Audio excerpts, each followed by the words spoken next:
Hi. Hi, how's it going? Hey, ready?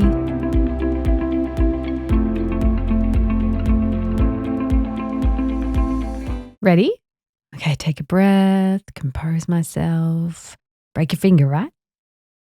So I'm David, and I'm from Victoria. I live regionally, so about 2 hours from Melbourne.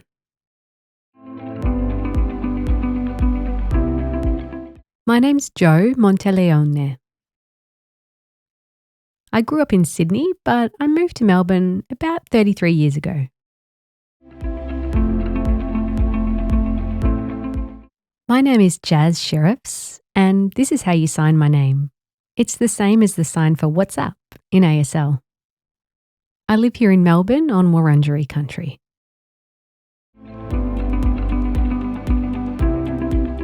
My name's William. It's nice to meet you. I'm from Adelaide. I was born in Adelaide and moved to Melbourne.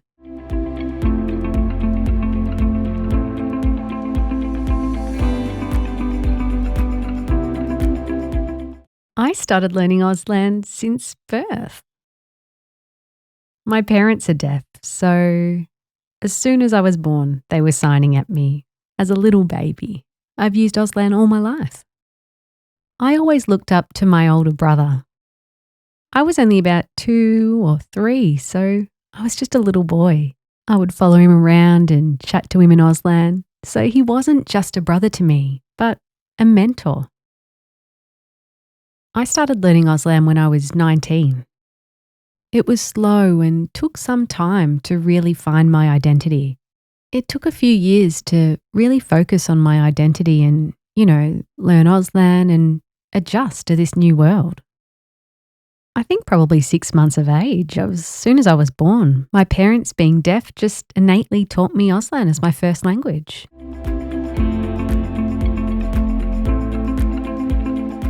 I think when I was younger, I just absolutely loved watching adults communicate. I loved watching them talk and communicate because I just wanted to be like them. When you're young, you always want to be like a grown-up. I just wanted to be the same as them and be able to communicate just like them. I believe Auslan is an absolutely beautiful language. It is so precious and I feel so connected to it. It's visual, it's expressive, and I am proud to be an Auslan user. Auslan improved my ability to have relationships with different people, including hearing family and friends. Yeah, I feel like I have so many more relationships now than when I was younger and oral and often felt very isolated. Back in Adelaide, we had the 262 Deaf Club. When I was about 13 or 14, I would frequent it before it closed, and me and my family were always there. Imagine a room full of deaf people. Can you imagine the vibe? There was 8 pool tables, there was people arguing, getting so expressive. And my gosh, it was such an eye-opener. I felt so connected in that space. Hearing people might assume that behaviour is not acceptable, but for us, being so expressive is normal and it's beautiful.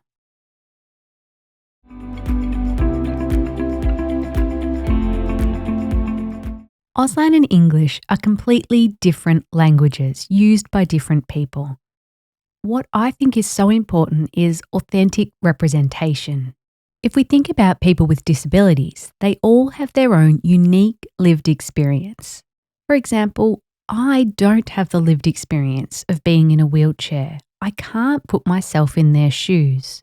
So when people go out into the community representing Auslan and using Auslan because they think it's a beautiful language, they haven't thought about the culture, history, identity of the deaf people who created and use that language. It's not just about the language and how beautiful it is. It's important that Auslan is authentically represented by the custodians of the language, the deaf community.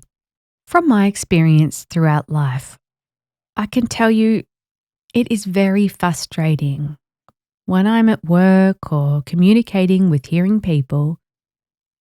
Often I tell them that I'm deaf, and sometimes I actually ask them to learn sign language to be able to communicate with me, but they just don't get it.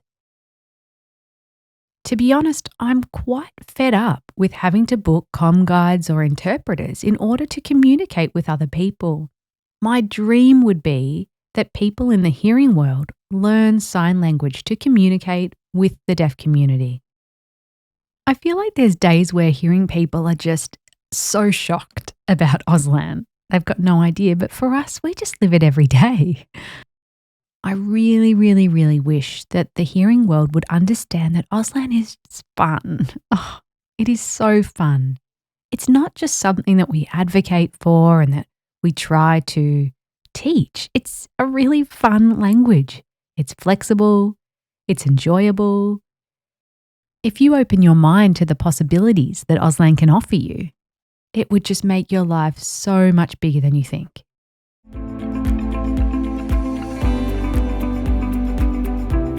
Auslan has always been a part of my life. It's my identity. It's my language. Without it, I don't know what I would do. I can't imagine myself without Auslan. Auslan is such a beautiful language, and I am proud that it is part of my identity. I feel like when I relied on lip reading, I never had full access and understanding. The best I could hope for would maybe be 30%. I had so many barriers pop up during that time of my life. For example, I feel like when I worked at a hearing workplace, having to constantly lip read was so tiring. By 5 o'clock, I would just pass out.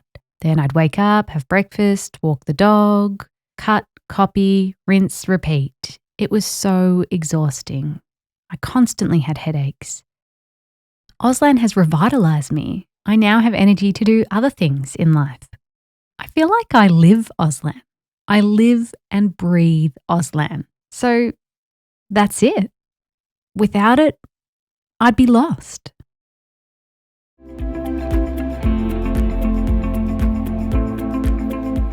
Auslan Day isn't just a once-off, once-a-year celebration. Auslan Day is every day. We celebrate Auslan 365 days a year, 24 hours a day, 7 days a week. We use it as an opportunity to raise awareness, to encourage equal access to communication, because communication is so important and so important to belonging. So we don't just celebrate Auslan Day once a year, but every day. I truly hope that Auslan Day helps to raise awareness and to teach hearing people about Auslan and communicating with the deaf community so they have a better understanding and appreciation of our language. I think Auslan Day is a good reminder about the importance of Auslan and to appreciate and respect those who have looked after our language.